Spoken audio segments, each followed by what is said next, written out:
네, 안녕하십니까.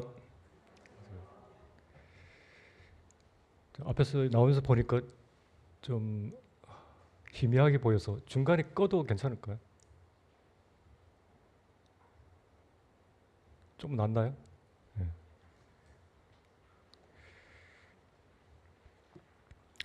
예, 기계는 아까 그 광고 시간에 말씀하신 것 기계는 10년을 좌우하잖아요.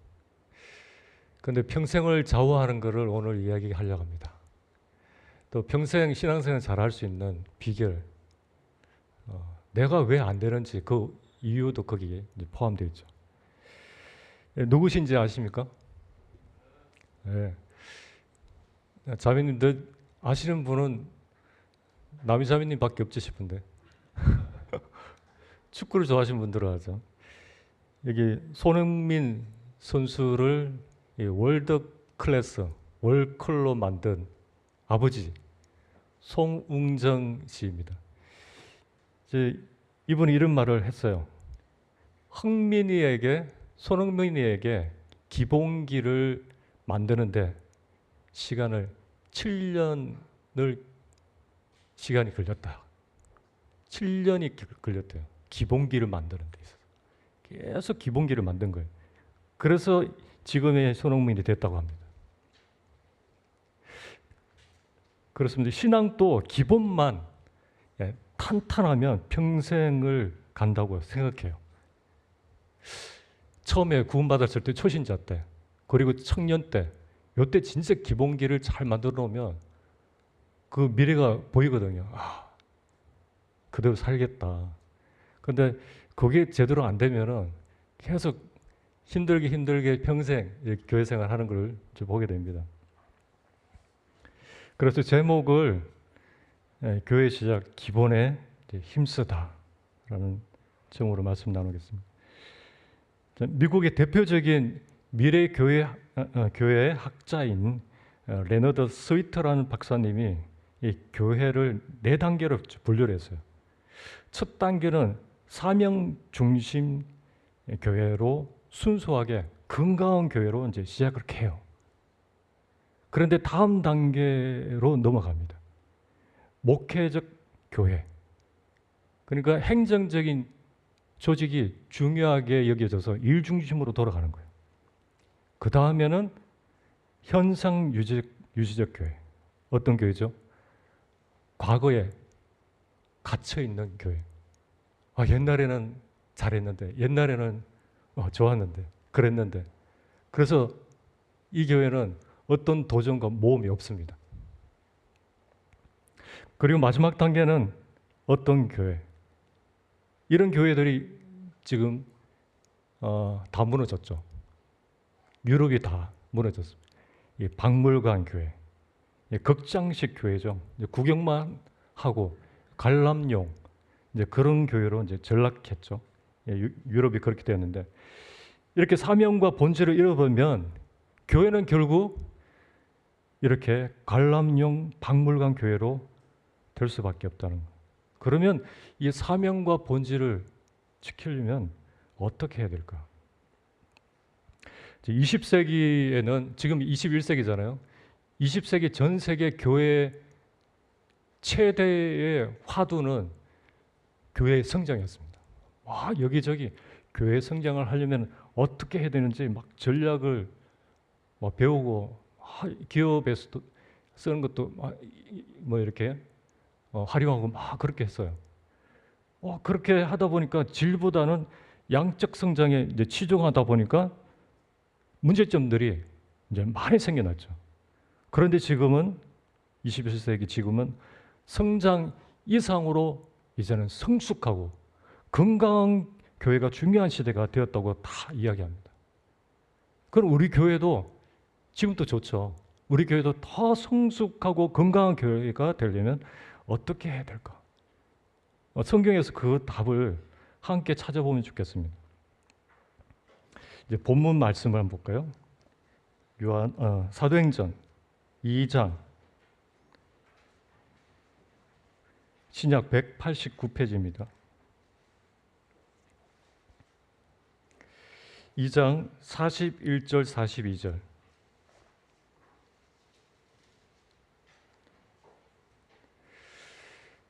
그 말을 받은 사람들은 세례를 받음에 이날에 신도의 수가 3천이나 더하더라.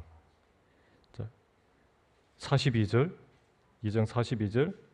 그들이 사도의 가르침을 받아 서로 교제하고 떡을 떼며 오로지 기도하기를 힘쓰니라. 46절, 47절은 한 목소리 같이 읽어보겠습니다. 시작. 날마다 마음을 같이하여 성전에 모이기를 힘쓰고 집에서 떡을 떼며 기쁨과 순전한 마음으로 음식을 먹고 하나님을 찬미하며 또 온 백성에게 칭송을 받으니 주께서 구원받는 사람을 날마다 더하게 하시니라. 자, 원어와 가장 가까운 성경 번역에서 날마다 더하게 하시니라를 이렇게 표현되어 있어요. 보태다라고 되어 있습니다.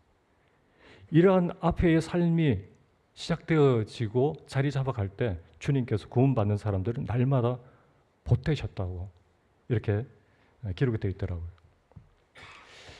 여기 그 본문 배경이 여러 나라에 흩어져 있던 유대인들이 오순절을 지키려고 예루살렘에 왔다가 아주 놀라운 경험을 하게 되는데 수만 명, 아니 그 이상으로 모인 그곳에 성령이 강하게 임하시면서 베드로의 설교를 통해서 한 번에 거듭나는 3,000명의 초신자로 이루어진 교회가 탄생하게 됩니다. 그 교회 이름이 예루살렘 교회입니다. 그때를 한번 상상해 보시면 그때 어땠을까요? 갑자기 생겨난 그 엄청난 그 숫자의 성도들이 혼란스럽지 않았을까요? 서로 모르는 그런 성도들인데 우왕좌왕하지 않았을까요? 그런데 어떻게 이렇게 빠르게 교회가 안정이 되어 갔을까요? 어떻게 질서가 잡혀가고 균형 잡힌 그런 교회가 되면서 귀하게 쓰임 받는 그런 교회가 됐을까? 그 답은 함께 읽은 이 본문 속에 나와 있습니다. 성령께서 네 가지에 힘쓰도록 이 교회를, 이 성도들을 도우신 것을 보게 됩니다. 이 초대 교회, 이 예루살렘 교회 네 가지의 그 모습을 보면 첫 번째, 사도들의 가르침인 말씀. 두 번째, 성도들 간의 교제. 세 번째, 떡과 잔을 나누는 만찬 예배. 네 번째, 함께 모여서 힘썼던 그런 기도가 있었습니다. 이 모습은 첫 교회의 모습입니다. 처음 세워진 그 교회의 모습인데 성경 해석의 법칙에서 첫 언급의 법칙이 있는데요. 처음 언급이 중요할 수밖에 없는 그 이유를 이 말씀을 준비하면서 더 분명하게 알게 되었어요. 남미의 그 어느 나라의 수도에서 성경적인 교회를 찾는 그리스도인 대학생 무리가 있었습니다. 그들은 그 도시에 있는 그 수도에 있는 그 모든 교회를 다 가보았는데 자신들이 찾는 그런 것을 도무지 찾을 수가 없었다고 했습니다. 그럼 그들이 찾고 있었던 것은 무엇일까요? 그들이 우리가 읽었던 이 본문을 알지 못했을 수도 있겠다. 알 수도 있겠죠. 그들이 이 사도행전의 네 가지 표지를 찾고 있었습니다. 그들이 찾고 있었던 교회는 이런 교회였습니다. 그들이 나름대로 생각했던 성경을 가르치는 교회를, 또 서로 사랑하고 돌보는 교제가 있는 교회, 또 진실되고 겸손한 예배가 있는 그런 교회, 또 바깥 세상으로 나가 긍휼로 선교 사역을 하는 교회. 지난 수요일 집회 찬양을 부를 때도 이와 같은 찬양을 불렀죠. 찬양 가사 생각나죠? 이런 교회 되게 하소서. 그 가사 속에 이러한 이 초대 교회의 모습이 있더라고요. 초대교회 모습과 참 비슷하다는 생각이 들었습니다. 그리고 영국의 한 단체에서 건강한 교회들이 중요하게 여기는 특징들을 논문 발표를 했습니다. 막 연구해서 논문 발표를 했는데 이 논문에도 사도행전에 제시된 초대교회의 특징 이 네 가지가 다 포함되어 있었습니다.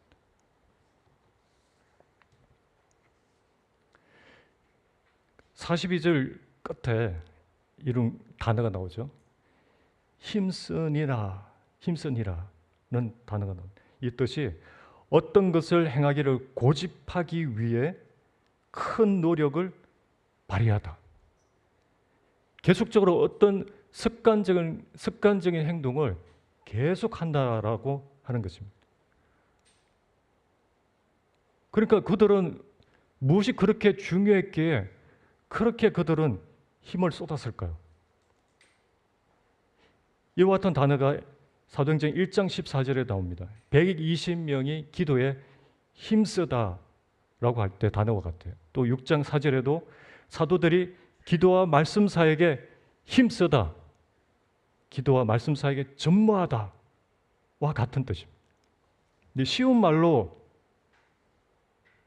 하면은 거기에 시간과 힘을 쏟는다. 온 힘을 다해 거기에 헌신한다. 끈기 있게 그 일에 계속 전념한다라고 하는 거죠. 그래서 이 예루살렘의 교회에 여기에 힘을 쏟았어요. 이 네 가지 이 부분이 정말 그 교회에 자리 잡아갈 때 어떻게 되었을까요? 이제 그 안에만 머물러 있는 것이 아니라 이제 외부로 바깥으로 나타나면서 구원받는 사람들이 날마다 주님께서 더하시는 놀라운 일이 시작된 것입니다. 오늘 그들이 힘을 쏟았던 네 가지 중에 세 가지는 무엇인지 다음에는 두세 가지를 더 보겠습니다. 첫 번째, 이 교회는 배우는 공동체였습니다. 자, 앞에 글씨가 작은데 한번 읽어볼까요? 시작. 그들이 사도의 가르침을 받아. 사도행전을 기록한 누가는 예루살렘 교회의 네 가지 특징 중에 첫 번째 이 특징을 언급하는데 놀라운 것이 아마 우리라면 이 택하지 않았을 그런 특징이죠. 좋아하지 않는 배우라는 것입니다. 배우는 것에 대해서 부담을 가지는 분들도 있죠. 배우는 이야기만 들으면 벅찬 겁니다. 공부하기 싫어하는 사람이 공부하는 것은 쉬운 일이 아닐 텐데 그들은 어떤 특별한 동기를 받았는지 이 힘을 쏟았습니다. 그때 성령께서 그날 예루살렘에 학교를 열었다고 할 수 있겠죠. 그 초급 과정에 3,000명의 학생들이 한 명도 빠짐없이 다 참여했습니다. 정말 놀라운 광경인 거죠. 그들은 사도들의 발 앞에 앉아가지고 할 수 있는 한 열심히 배우려고 애를 썼습니다. 사도들의 가르침을 충실히 배우는 것이 바로 건강한 교회로 가는 첫 발걸음이라고 여겨집니다. 옆에 이제 그림이 무슨 나무인지 아십니까?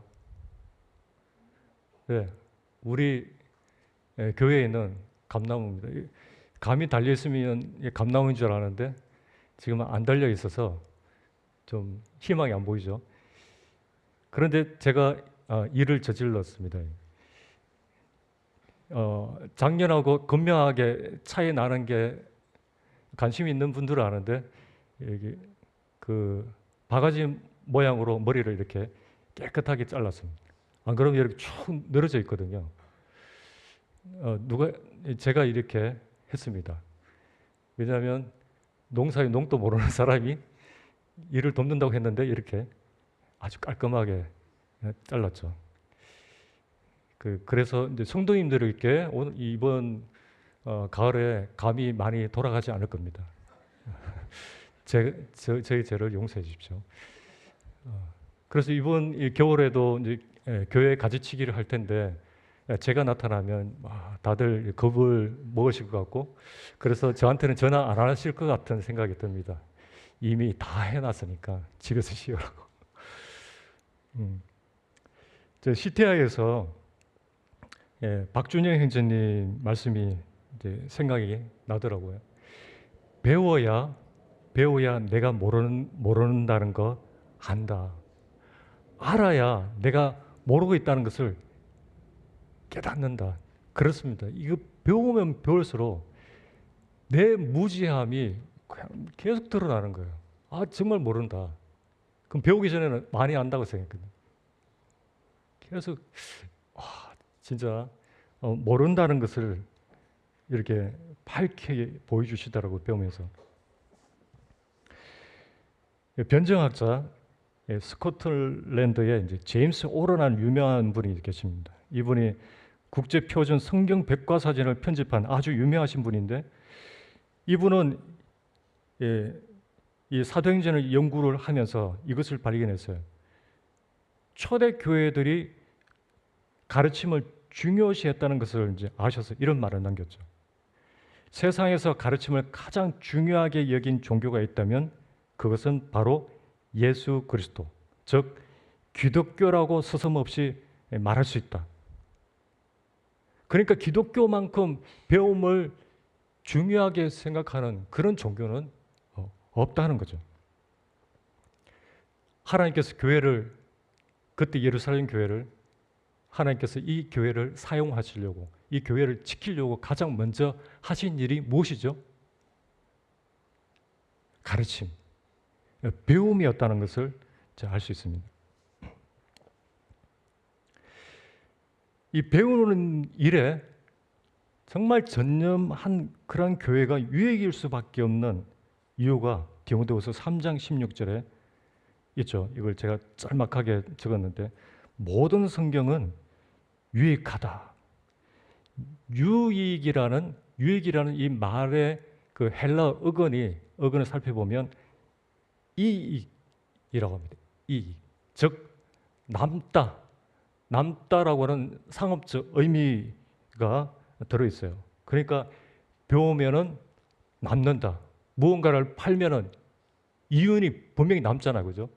배우면 남는다는 겁니다. 이 교회 안에서 계속 배워갈 때 여러 가지 개인적인 유익이 있는데 어떤 것을 얻을 수 있을까요? 한번 보겠습니다. 성경을 배우면 첫 번째, 이제 흔들리지 않는 안정된 믿음을 가질 수밖에 없어요. 두 번째, 시련의 때에도 요동하지 않습니다. 그리고 말씀을 올바로 그 말씀을 사용할 수 있어요. 그리고 영적 분별력을 갖는 것입니다. 그리고 성경적인 가치관을 갖고 이 변화된 삶을 살아가요. 그리고 그리스도의 인격을 담습니다. 그리고 세상에 나가서 악한 영향력을 받는 자가 아니라 선한 영향력을 끼치는 자가 됩니다. 여덟 번째, 가정에서, 교회에서, 이 사회에 나가서도 화목한 관계를 이루어가는 사람입니다. 여기저기서 이렇게 뭔가 다툼이 있고 문제를 일으키는 사람이라면 이러한 준비가 안 된 사람이죠. 이러한 유익이 이 배움에 참여한, 힘을 쏟았던 이 예루살렘 교회에 가득했습니다. 이 같은 유익을 우리도 함께 경험하면 좋겠습니다. 두 번째, 이 교회는 교제하는 공동체였습니다. 건강한 교회의 첫 번째 표지가 배움이라면 두 번째 표지는 교제입니다. 또 한번 읽어볼까요? 42절 시작. 그들이 사도의 가르침을 받아 서로 교제하고. KBS의 그 생로병사의 비밀, 내의 기적이라는 프로그램이 있었는데, 내가 해부학적으로는 치매와 같은 상태인데 인지 장애가 전혀 없는 그런 사람들이 전체의 3분의 1 정도가 된다 합니다. 분명히 치매와 같은 상태인데 인지 장애가 전혀 없는 사람들이 전체의 3분의 1 정도가 돼요. 그 중에 상당수가 어떤 사람이냐면 종교인이었다고 합니다. 종교인. 종교인이 일반인에 비해서 현격히 적은 치매 발병률을 나타냈다는 겁니다. 그래서 연구진이 그 이유를 발견을 했는데 무엇일까요? 이거는 치매를 해결할 수 있는 방법, 오래 살 수 있는, 건강하게 살 수 있는 방법인데 관계와 소통이랍니다. 관계와 소통. 하버드 대학교의 정신건강의학과 교수 로버트 왈딩그는 연구를 한 후에 이런 말을 했습니다. 연구에서 중요한 요소로 발견된 것이 사람들과의 관계와 소통이었답니다. 이것을 멀리하게 되면 이제 우리 뇌에 이제 문제가 생긴다는 거죠. 병을 줄이려면, 그 치매를 예방하려면 이것이 참 중요하다. 근데 지금 저도 최근에 알았는데 지금 영국은 그 외로움이 사회적인 그 문제가 되어서 외로움 장관이 있다 합니다.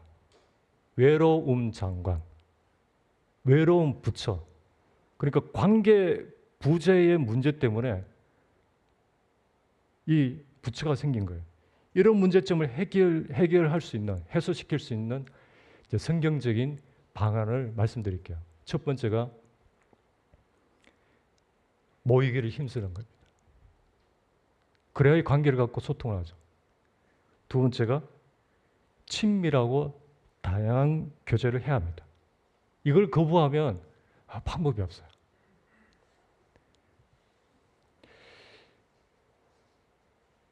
교제하는 공동체 안에 두 가지를 말씀드릴게요.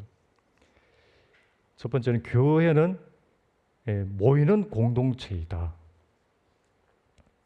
지난주 그 쉬는 날 광복절이 있었잖아요. 그때 다른 데 안 가고 아이들과 함께 교회에서 이제 휴일을 보내는 이 젊은 우리 기혼들의 그런 모습들을 보면서 마음이 참 흐뭇했습니다.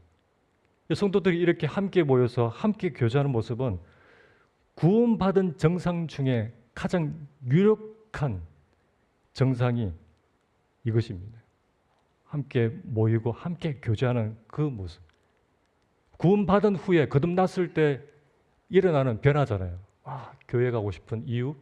건물 때문이 아니죠. 그곳에 성도가 있기 때문에 형제자매를 만나고 싶은 거죠. 46절, 47절을 제가 읽겠습니다.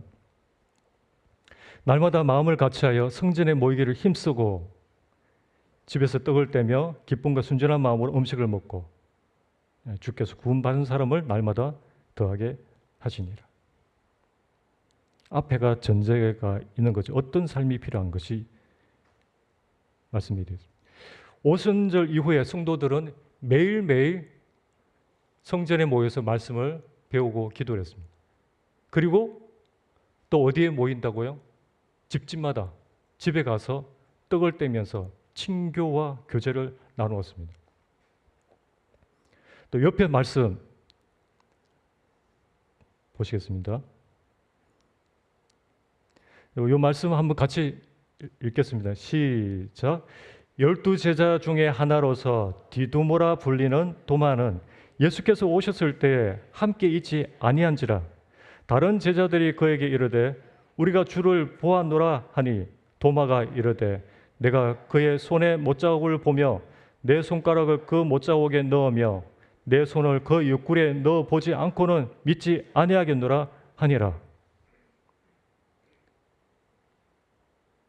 여기서 도마의 문제가 있죠. 도마가 있을 때 있지 않았을 때 문제가 있습니다. 함께 모여서 교제하는 것은 저는 이렇게 생각해요. 함께 모여서 교제하는 것은 항상 이 교회 휴거가 있을 것을 항상 대비해서 살아가는 교회 휴거 연습과 같다고 생각되어집니다. 주님의 부활 이후에 제자들이 다 함께 모였는데 그때 함께 하지 않았던 이 도마에게 무슨 일이 생긴지 아십니까? 무슨 일이 생겼을까요? 그 속에 의심이 생겼습니다. 의심. 그리고 교제의 괴리감이 생겼어요.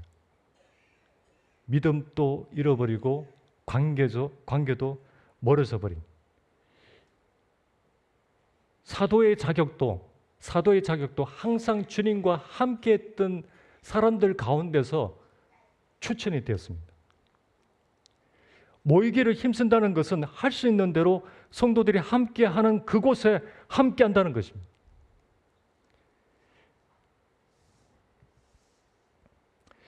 교회의 정규 집회 또는 비정규 집회 참석에 충실히 하는 것이 얼마나 유익인지 모릅니다. 그 모일 때 그 많은 것들이 있어요. 영적인 그런 복들이 유익한 부분들이 너무나 많이 있습니다. 많은 분들이 한 목소리로 하는 말이 그런 훌륭한 분들이 이런 말을 자주 하죠. 지역교회의 집회 참석은 신앙생활의 왕도입니다. 저도 이 말을 동의합니다. 성장의 지름길과 같아요. 정말 모일수록 우리는 보호를 받게 되고, 그런데 늑대는 어떤 양들을 노리죠? 모임에 없는 양을 이렇게 노리잖아요. 그런데 모여있던 이 제자들은, 주님의 제자들은 모여있을 때 주님의 제자들은 부활하신 주님을 직접 경험했습니다. 그렇지만 이 도마는 그렇지 못했어요. 엉뚱한 말까지 하잖아요. 그분이 그 앞에 계신데도 엉뚱한 말을 하는 거예요. 사도행전을 살펴보면 모일 때 능력이 나타났고, 모일 때 기도의 응답을 경험했고, 또 모일 때 성령 충만이 시작한 것을 볼 때 우리 부서 모임이나 무슨 모임이나 있잖아요, 그죠? 우리가 정말 그때 모여 있을 때 어느 때보다도 정성을 다한다면 정말 하나님의 그 놀라운 은혜를 경험할 수 있다고 여겨집니다. 왜냐하면 주님께서 말씀하셨죠. 내 이름으로 모이는 곳에 나도 그들 중에 있느니라고 했습니다. 주님 우리 가운데 모였을 때 역사하십니다. 주님의 이름으로 모인 곳에 함께 한다면 부활하신 그분의 도우심과 이 복도를 누릴 수가 있습니다. 두 번째, 교회는 교제의 공동체입니다.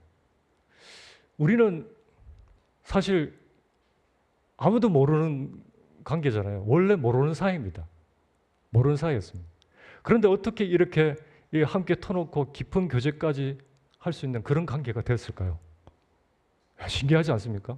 어떻게 함께 모여서 이렇게 교제를 할 수 있는, 그것은 한 주님을 믿고 한 하나님의 가족이 되었고, 또 영원한 이 동반자 관계라는 이것에 근거해서 우리는 친밀한 교제가 가능하게 된 것이죠. 왜 모이는가? 주님의 이름으로 성령 안에서 교제하기 위함인데, 그럼 함께 교제하면 어떤 유익이 있을까요? 그것을 집약해서 8가지만 소개를 해보겠습니다. 성도들과 함께 교제를 하면 영적인 성장을 도와줍니다. 성장이 도움이 없고 계속 이렇게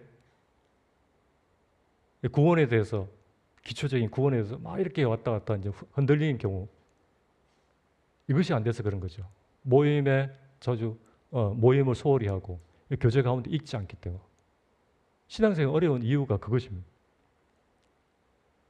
또 주님을 사랑하는 분들과 교제를 하게 되면은 막 부정적이고 또 원망하고 썸뿌리가 생기고 그렇지 않아요. 정말 주님을 사랑하는 분들과 교제를 하면은 믿음과 거룩함이 자라도록 영향을 받습니다. 그리고 혼자가 아니라는 그런 사실에 또 세상을 살아갈 때 용기와 담대함을 갖습니다. 그리고 앞에 보는 이 그림처럼 마치 이 모닥불을 피울 때 나무 하나가 아닌 많은 땔감이 있어야 하듯이 영적 교제는 여러 사람들과 함께 나누어야 풍성함을 얻게 되죠. 그런데 혼자 있을 때는 어떤 여러 가지 이 열정을 갖기가 어려워요. 그러나 여러 사람들과 함께 있을 때는 많은 것들에 열정을 얻게 됩니다. 정말 유익함을 얻어요. 그리고 다른 성도들과 함께 할 때 유익한 것은 이 부분이 참 중요한데 부부 생활할 때 그걸 많이 발견하죠. 여러 성도들과 함께 할 때 내 자신의 연약함과 부족함을 이제 발견하게 되죠. 그러면서 고칠 수 있죠. 그런데 그러한 모임에 소홀하게 되면 교제가 안 이루어지면 항상 어떤 면에서 외골수로 자라는 겁니다. 그리고 8번째 마지막 중요한 결정과 선택을 할 때 성도들의 좋음과 따뜻한 상담을 받을 수 있다는 것입니다. 이러한 많은 유익이 있어요. 이렇게 우리에게 없어서는 안 될 이러한 부분들을 정말 놓치지 않았으면 좋겠습니다. 이러한 유익이 있다는 것에 대해서 감사가 됩니다. 저도 지금까지 여러분들과의 교제로 많은 도움을 받았기 때문에 그 은혜를 잊을 수 없어요. 제가 이렇게 존재하는 이유, 이렇게 교회 안에서 신앙생활 할 수 있었던 것은 성도님들이 있었기 때문에 가능했다고 이렇게 말할 수 있습니다. 이제 3번째, 이 교회는 예배드리는 공동체였습니다. 예루살렘 교회는 예배에 정말 헌신한 교회였습니다. 온 열정을 쏟은 교회였습니다. 그 예배에 정말 몰입한, 무엇보다도 가장 중요하게 생각했던 것이 예배였습니다.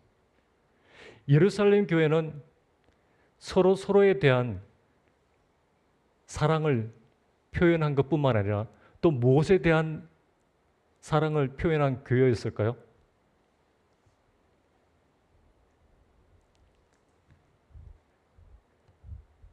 무엇에 대한 사랑을 표현한 교회였을까요?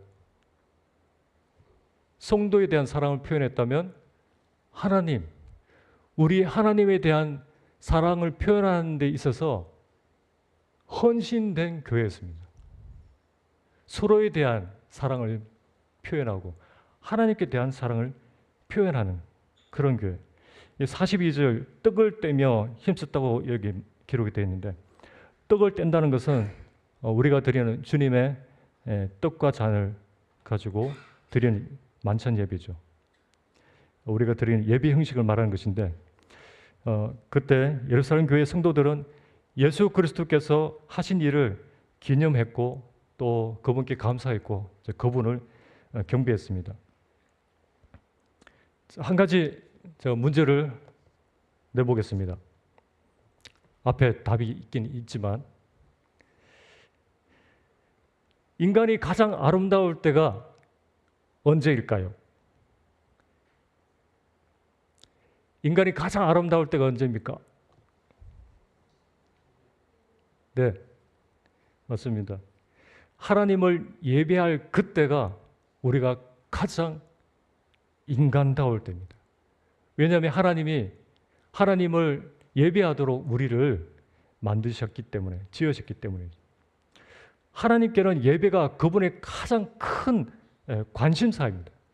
예배가 그처럼 하나님께 중요하기 때문에 하나님은 진정으로 예배하는 사람을 찾고 계십니다. 성경을 살펴보면 하나님께 쓰임받은 사람들은 모두가 참된 예배자였다는 것을 알게 됩니다. 아브라함, 모세, 다윗, 바울 그 모든 하나님의 사람들은 예배에 온 열정으로 가득 찼던 사람이었습니다. 그래서 우리는 다른 어떤 것보다도 예배에 더 신경 써야 되고 중요하게 여겨야 하는데 우리가 아무리 많은 일을 해도 잘 가르쳐도 전도를 많이 해도 예배에 실패했다면 어쩌면 우리가 실패한 것이 아닐까라는 생각이 듭니다. 요즘 우리의 예배는 어떤가요? 예배 드릴 때 감동이 있으십니까? 아니면 무료하게 느끼시는가요? 내 마음이 옛날 같지 않아. 어떠신 것 같습니까? 예배를 회복하기 위해 꼭 필요한 요소가 있는데 그것은 무엇이냐면 하나님에 대한 지식입니다. 이런 얘기가 있어요. 한 젊은 청년이, 한 그리스도인이 친척집에 한번 놀러 간 적이 있었거든요. 그 집에 오래되고 아주 값비싼 이 도자기와 골동품들이 잔뜩 있었습니다. 그 집의 어른은 그 골동품과 이 도자기를 애주중지 너무나 소중하게 여겼어요. 그런데 그 청년에게는 아무것도 아니었습니다. 그 동네에 파는 이 10,000원짜리 도자기와 진품 차이를 알지 못해요. 아무 관심이 없어요. 정말 무지했는데 도자기 하나를 선물로 이 청년에게 주셨다면 그 청년은 그것을 어떻게 했을까요? 집에 가서 귀퉁이에 쓰레기통으로 사용하지 않았을까요? 왜 그렇게 할까요? 그 비싼 도자기를, 그 가치를 알지 못하기 때문에 그런 것입니다. 그 가치를 모르기 때문에 그런 것입니다.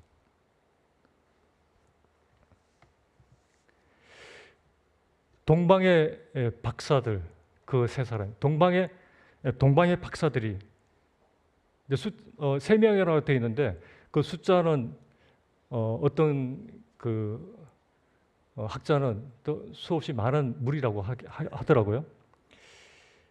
정확하게 알 수 없지만 이 동방의 박사들이 이 선물을 들고 아기 예수께 예배를 드릴 때 주님께 어떤 부를, 어떤 명예를 얻기 위해서가 아니었어요. 주님께 무언가를 얻기 위해서 그 수천 킬로나 되는 그 먼 거리에서 온 것이 절대 아니었습니다.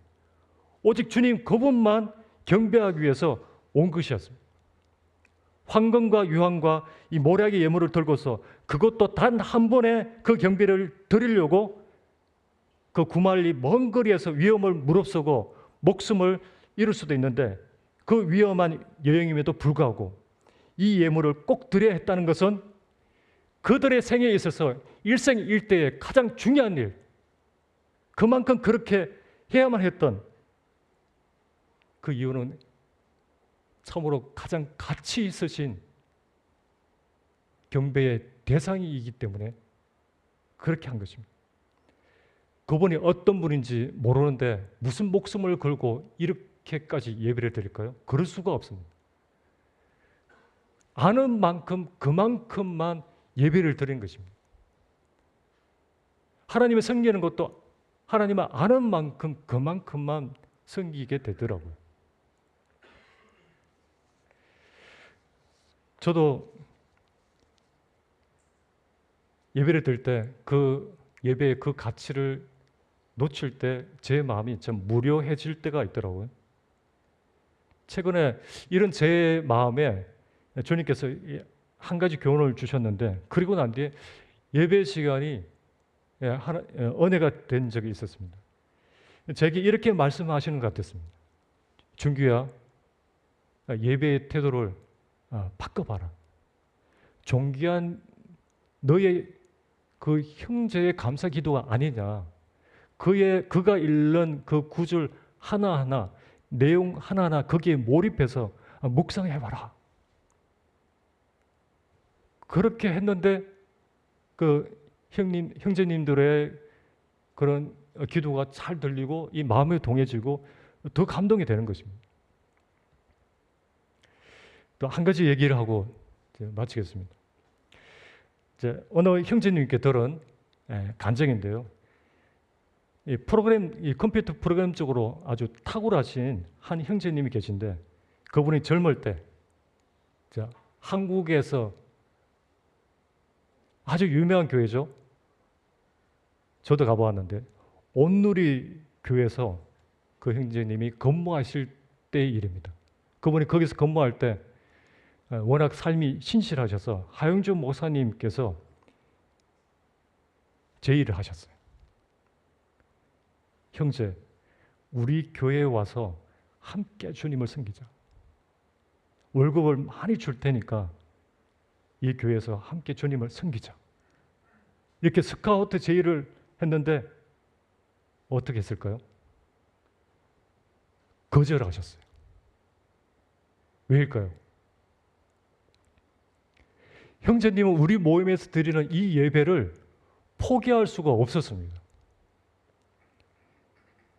어쩌면 평생 보장될 만큼 좋은 조건인데 큰 제의를 받았는데 왜 포기를 하셨을까? 이 예배의 가치를 아셨던 것이죠. 우리 예배가 감동이 없을 수 있습니다. 매주 감동이 있을 수는 없죠.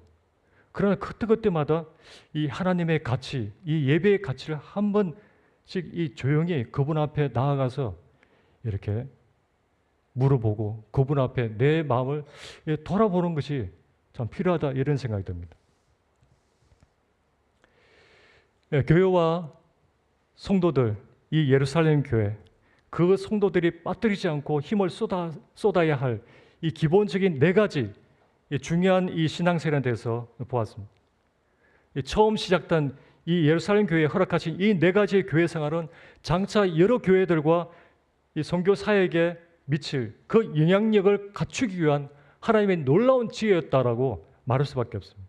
오늘 살펴본 대로 이 초대 교회의 본을 따라서 이 배움과 교제와 예배와 이 기도의 힘성으로 이 건강한 교회로 변해 간다면 이 세상 사람들은 우리 공동체의 그 풍성한 그 삶 자체만으로도 그들은 예수 그리스도의 복음을 볼 것이고 예수 그리스도의 복음을 들을 것입니다. 우리의 그러한 삶을 보면서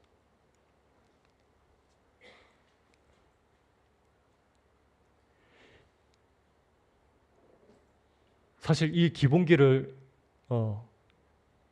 만들어가는 것은 쉽지는 않습니다. 일부에도 사회자가 기본기 마치고 나니 기본기 중요합니다. 기본기 어렵습니다. 라고 말하더라고요. 어렵습니다. 그런 어렵지만은 이 기본기를 만들지 않고서는 우리의 평생이 어떻게 될지 모릅니다. 이 기본기를 기억하고 중요한 것은 쉬운 방법은 모이기를 힘쓰는 거, 모임에 참여하는 거, 교회 하나님 일에 동참하는 거. 이것만 잘해주면은 절로 이렇게 열매가 맺어가리라 얘기입니다. 네, 기도하고 마치겠습니다. 아버지 하나님 감사합니다. 예루살렘의 이 교회를 세우셔서 성령님을 통하여 이 성도들의 삶을 이 네 가지 삶을 통해서 교회를 인도하시고 교회를 또 성장하게 하시고 또 교회를 사용하신 것처럼 동일하게 우리 팔공도 교회 가운데 성령께서 일하고 계심을 봅니다. 주님께서 처음 언급한 이 중요한 이 기본기를 영적인 기본기를 기억하고 여기에 힘 쏟는 이것을 놓치지 않는 저희들이 될 수 있도록 도와주시기를 원하며 예수님 이름으로 기도드립니다.